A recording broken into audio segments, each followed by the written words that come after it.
তোমরা যদি এই জুলাইকে বেঁচে দিয়া দিল্লির দাসত্ব করে ক্ষমতায় আসতে চাও, হাসিনার চেয়েও ভয়ানক পরিণতি হবে। পিলখানা হত্যাকাণ্ড হলো এমন হত্যাকাণ্ড যেটা স্বাধীন বাংলাদেশের মধ্যে বসে, তার বুকের উপরে বসে দেশপ্রেমিক সেনাবাহিনীকে ভারতীয় আধিপত্যবাদ সমস্ত শক্তি ব্যবহার করে আমাদের ভাইদেরকে, বোনদেরকে তাদের চোখের সামনে মুহুর্মুহু হত্যা করে তাদের লাশগুলো ভাসিয়ে দিয়েছে। বাংলাদেশ রাষ্ট্রটা পুরো ইন্ডিয়ার পেটের মধ্যে। বাংলাদেশ যদি স্থিতিশীল না থাকে তাহলে সেভেন সিস্টার্স স্থিতিশীল থাকবে না, চিকেন নেক স্থিতিশীল থাকবে না। এবং আমরা বরং ভারতকে ওই কথাটাই বলতে চাই, ভারত যে আমাদের সাথে দুটো কার্ড খেলে, অলওয়েজ মাইনরিটি দিয়ে আর খেলে আমাদের হিল ট্রাক্স দিয়ে। তা আমরা কেন ভারতের মাইনরিটি নিয়ে কথা বলি? এবার আমরা বলতে শুরু করেছি। নাম্বার 2, ভারতকে আমরা কোনোদিন প্রভু মানতে চাই না, আমরা খুব ভালো প্রতিবেশী হিসেবে চাই। প্রমাণকে আমরা তাকে বলতে চাই, তুমি যদি আমাকে পার্বত্য চট্টগ্রামে এইরকম বারবার ডিস্টার্ব করো, মনে রাখো আমাদেরও একটা স্ট্র্যাটেজিক চিকেন নেক আছে। সিনেমা পরিচালকরা বললেন যে তারা যে ন্যারেটিভ নির্মাণ করে আমরা সেই ন্যারেটিভ দেখাবো কিনা। আমি এখানে একটা প্রশ্ন করেছিলাম, আপনারা যে ভারতীয় সিনেমার বিরুদ্ধে বলছেন, গত 50 বছরে বাংলাদেশের সিনেমা হয়েছে কয়টা? এখানে দুটো ইস্যু। একটা হলো ভারত আপনাকে যে ন্যারেটিভ নির্মাণ করতে চায় ভারতীয় সিনেমা আসবে না, ওকে। ভারত বাংলাদেশের কোনো পরিচালককে 10 কোটি টাকা দিয়া সে তখন যদি এখানে সিনেমা বানায় তার ন্যারেটিভ নির্মাণে, আপনি কোন পলিসি দিয়ে তাকে আটকাবেন? আপনি বললেন ভারতের সিনেমা আসবে না, রাইট?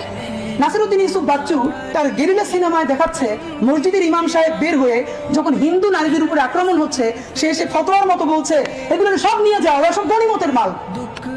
বাংলাদেশের কোন এক্সট্রিমিস্ট মৌলবাদী হুজুরও আপনার নাম ধরে বলতে পারবেন যে হিন্দু মহিলাদেরকে গনিমতের মাল বলেছে, মানে তাদেরকে ধর্ষণ করা যাবে, তাদেরকে রেপ যাচ্ছে তাই করা যাবে? কে বলছে?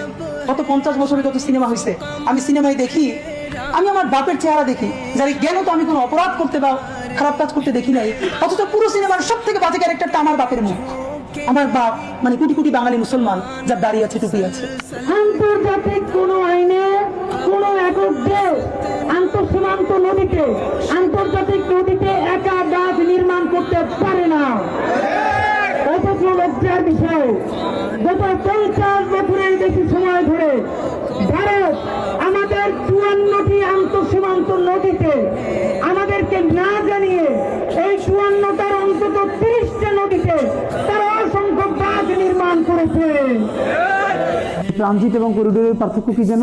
প্রথম এক দেশ দ্বিতীয় দেশ ব্যবহার করে যখন তৃতীয় দেশে পৌঁছবে, সেটা হলো যেমন বাংলাদেশ ভারতের ভূমি ব্যবহার করে যদি নেপাল যায়, দ্যাট ইজ ট্রানজিট। কিন্তু পশ্চিমবঙ্গ থেকে ভারত বাংলাদেশে ভিতরে ঢুকে যদি ত্রিপুরায় যায়, তাহলে ইন্ডিয়া বাংলাদেশ হয়ে আবার ইন্ডিয়ায় প্রবেশ করলো, দ্যাট ইজ কল করিডোর। সুতরাং বাংলাদেশের সাথে ইন্ডিয়ার যেটাই দেবে এটা কোনোটাই ট্রানজিট না, এটা হলো করিডোর। वो दौर भी था जब दुनिया की हर शे पे जवानी छाई थी, ख्वाबों की नशीली बदमस्ती मासूम दिलों पर छाई थी।